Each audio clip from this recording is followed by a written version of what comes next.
Welcome to సినీ ప్రస్థానం. గంభీరమైన వాచకంతో నవరసభరితమైన నటనతో అబ్బురపరిచే అభినయంతో హావభావాలను పలికిస్తూ నటనకు కొత్త భాష్యం చెప్పిన నటుడు కైకాల సత్యనారాయణ. ఇటు చారిత్రాత్మక సాంఘిక చలనచిత్రాల్లో తనదైన శైలితో మెప్పించిన గొప్ప నటుడు ఆయన. ఒకటి కాదు రెండు కాదు ఏకంగా 700కు పైగా చిత్రాల్లో సత్యనారాయణ నటించి మెప్పించారు. సత్యనారాయణ ఆంధ్రప్రదేశ్లోని కృష్ణా జిల్లా కౌతవరంలో జన్మించారు. గుడ్లవాలెల్లో హై స్కూల్, విజయవాడ, గుడివాడలో కాలేజీ విద్య అభ్యసించారు. నాటకాల మీద అభిరుచి పెరిగి ఎప్పటికైనా మంచి నటుడిగా ఎదగాలని కలలు కన్నారు.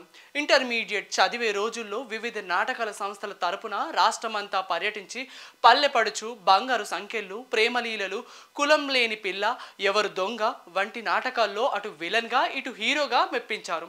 1955 నాటికే డిగ్రీ పూర్తి చేసిన ఉద్యోగం రాలేదు. దీంతో రాజమహేంద్రవరంలో సత్యనారాయణ కుటుంబానికి కలప వ్యాపారం ఉండడంతో కొంతకాలం అక్కడ ఉన్నారు. స్నేహితుడు కేఎల్ దర్ సలహా మేరకు సినిమాలో ప్రయత్నాలు చేసేందుకు మద్రాసు వెళ్లారు. తొలుత ప్రసాద్ ప్రొడక్షన్ సంస్థలో సహాయక కళా దర్శకుడిగా జీవితం ప్రారంభించారు. కొడుకుళ్ళు కోడళ్ళు అనే సినిమా కోసం దర్శక నిర్మాత ఎల్వి ప్రసాద్ సత్యనారాయణకు స్క్రీన్ టెస్టులు చేసి ఓకే చేశారు. దురదృష్టవశాత్తు ఆ సినిమా ప్రారంభం కాలేదు. అయితే సత్యనారాయణ పట్టు వదలని విక్రమార్కుడిలా తన సినిమా ప్రయత్నాలు కొనసాగించారు. బిఏ సుబ్బారావు సూచన మేరకు ప్రముఖ దర్శక నిర్మాత కేవీ రెడ్డి కలిశారు. ఆయన కూడా makeup test, voice test, screen టెస్ట్లు అన్నీ చేసినా కూడా అవకాశం కల్పించలేకపోయారు.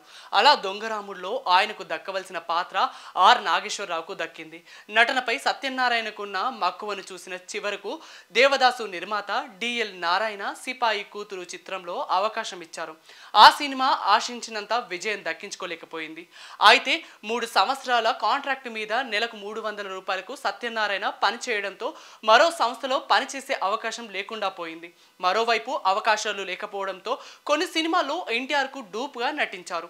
1960లో ఎన్టీఆర్ చొరవతోనే సహస్ర శీర్షచే అపూర్వ చింతామణిలో అతిథి పాత్రలో మెరిశారు. ఆ తర్వాత సత్యనారాయణ టాలెంట్ గుర్తించిన విఠలాచార్య కనకదుర్గ పూజా మహిమలో సేనాపతి పాత్ర ఇచ్చారు. ఇది సత్యనారాయణ కెరియర్ను నిలబెట్టింది. అప్పుడే నాగేశ్వరమ్మను ఆయన వివాహం చేసుకున్నారు. చిన్న పెద్ద పాత్రలతో సంబంధం లేకుండా తనకు వచ్చిన పాత్రల అవకాశాన్ని సత్యనారాయణ అందిపుచ్చుకున్నారు. కనకదుర్గ పూజా మహిమ తర్వాత కొంతకాలం గ్యాప్ వచ్చిన 1962 నుంచి వరుస అవకాశాలు తలుపు తట్టాయి. స్వర్ణగౌరిలో శివుడిగా నటించి మెప్పించారు. ఆ తర్వాత మదన కామరాజు కథలో ధర్మపాలకుడిగా, శ్రీకృష్ణ అర్జున యుద్ధంలో కర్ణుడిగా, నర్తనశాలలో దుశ్శాసనునిగా నటించారు. విఠలాచార్య అగ్గిపిడుగులో రాజనాల అంతరంగికునిగా, జిస్మే గంగా బెహతిహేలో ప్రాణ్ గెటప్లో కనిపించి ఆకట్టుకున్నారు. శ్రీకృష్ణ అవతారం కురుక్షేత్రంలో సుయోధనుడిగా, దానవీర సూరకర్ణలో భీమునిగా, సీతా కళ్యాణంలో రావణాసురుడిగా అసమాన నటన ప్రదర్శించారు. వరుస పాత్రల్లో సత్యనారాయణ వెనక్కి తిరిగి చూసుకోవాల్సిన అవకాశం లేకుండా పోయింది. కేవలం పౌరాణిక పాత్రల్లోనే కాదు, సాంఘిక చిత్రాల్లోనూ నటనతో వెండి తెరపై చెరగని ముద్ర వేశారు. ప్రేమ్ నగర్లో కేశవ్ వర్మ పాత్రల్లో సత్యనారాయణ జీవించారు. అడవి రాముడు, వేటగాడు సినిమాలో విభిన్నమైన విలన్ పాత్రలు పోషించి మెప్పించారు. ఎస్వి రంగారావు మరణానంతరం ఆయన పోషించవలసిన గంభీరమైన పాత్రలు ఎక్కువగా సత్యనారాయణను వరించాయి. అటు పౌరాణికం, ఇటు జానపదం, సాంఘిక చిత్రాల్లో బలమైన పాత్రలు దక్కాయి. గూండా, గ్యాంగ్ లీడర్, సంహర సింహారెడ్డి వంటి సినిమాల్లో బాధ్యతాయుతమైన పోలీస్ అధికారిగా నటించి ఆ పాత్రకే వన్నె తెచ్చారు. ఎన్టీఆర్, ఏఎన్ఆర్ నుంచి చిరంజీవి, బాలకృష్ణ, వెంకటేష్, నాగార్జున అలా ఆనాటి యువ హీరోలకు ప్రతినాయకుడిగా అంటే సత్యనారాయణనే. ఆ తర్వాత క్యారెక్టర్ ఆర్టిస్ట్గా వెండి తెరపై చెరగని ముద్ర వేశారు.